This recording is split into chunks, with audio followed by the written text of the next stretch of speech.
Big Bay, which is a village before Sans Souci in Trinidad. One of the best beaches in Trinidad. I spent my early years here. My grandparents used to live on a hill that looks down at the sea. So I spent most of my childhood days swimming right here with my friends. We used to have such a time. Living a dream, living a dream. Today we're going to talk about developing your business from an idea you may have or maybe some raw talent that you have. Okay, so I had every intention of shooting this episode on the beach, but it didn't work out. There were too many things working against me. It was kind of loud and it wasn't good enough for you guys, and you all deserve the best. So basically what I was saying on the beach is I have 4 neat tips on things that you should focus on when you are developing your idea or talents. You may have an idea and you're thinking, oh my gosh, I have this idea, and then you don't know what to do with it. Or you may have this talent that you want to develop and turn it into a business. Or you may not have an idea, and that's alright too, because we'll talk about that as well. The first tip that I have for you is when developing your idea, you want to take the approach of solving a problem or creating an opportunity. Essentially, you want to develop something that will ultimately create value for your consumer. And because a business is very time consuming and it takes a lot of energy, whatever idea you come up with, make sure that it is something that you're talented at, motivated to solve, or passionate about. Don't just start any business. You don't want to get burned out. Excuse.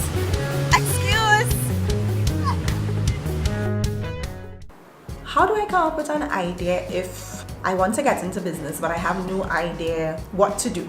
You can start literally any business these days, but what you can do in figuring out what sort of a business you should start, think about pain points in your own life or in the lives of your family and friends. So for example, with local, every time I discovered a brand or experience, I would be like, this is so amazing.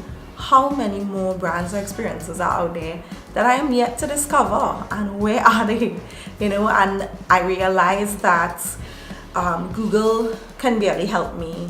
Facebook really can't help me in terms of searching for local businesses. The idea came about from a pain point of mine. Think about it in that way in your own context.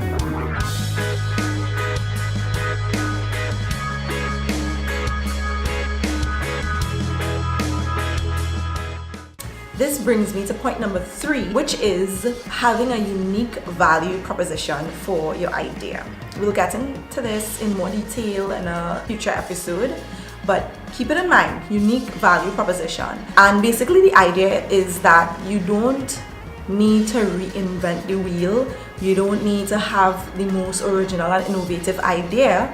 You can look at ideas that or products or services that already exist and think about, well, what sort of a twist can I take on this idea? How can I make it better? How can I improve on it, or just give it a different experience? My family and I went to this restaurant called The Factory. We'd never been there before, but we decided to try it. And when we got there, they handed us 3 sheets of paper, and on the sheets of paper was basically their menu, and we were like, okay, this is different. And what we were instructed to do is write our names on the sheet of paper and then tick which items we want off the menu.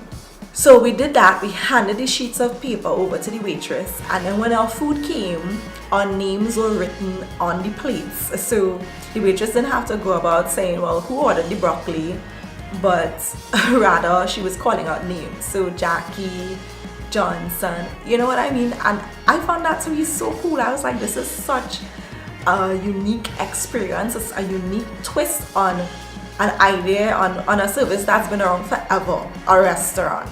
Look at that example and just think about whatever you're passionate about, whatever niche that you want to get into.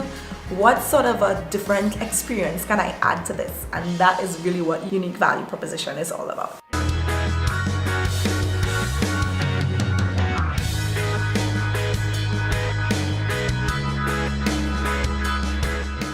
fourth and final tip that I will give to you is one that I believe will increase your chances of being successful when developing your idea. And basically you want to focus on three things here: talent, knowledge, and business sense. So if you have a raw talent, look to develop this talent further by adding to your knowledge. It's only going to make you better in the long run. Always seek to have knowledge about the industry and topics and subjects surrounding your idea. Finally, the big one is business sense. There is business in everything. I've been hearing this since secondary school, and it really makes a lot of sense. It doesn't matter if you are a freelancer, an artist, a musician, there is business in everything. And so you have to learn the science and the art that comes with entrepreneurship. Too many times we have the talent or we have knowledge about something, but we have zero business sense. We don't know what it takes to really develop this and to make people want to buy or want to be interested. And there's nothing wrong with figuring it out as you go. You should start where you have a strategic plan for your business, and that strategic plan really is branding.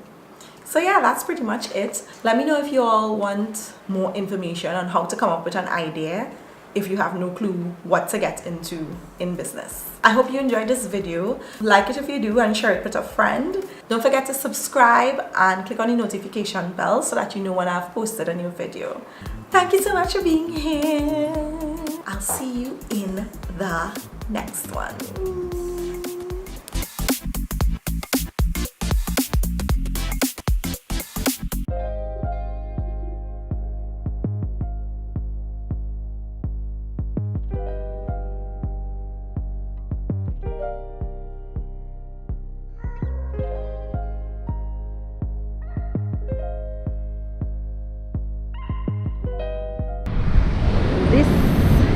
This is where the river meets the sea.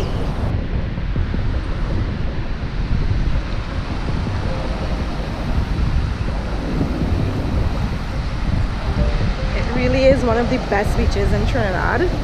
If you have never been to Big Bay, too bad.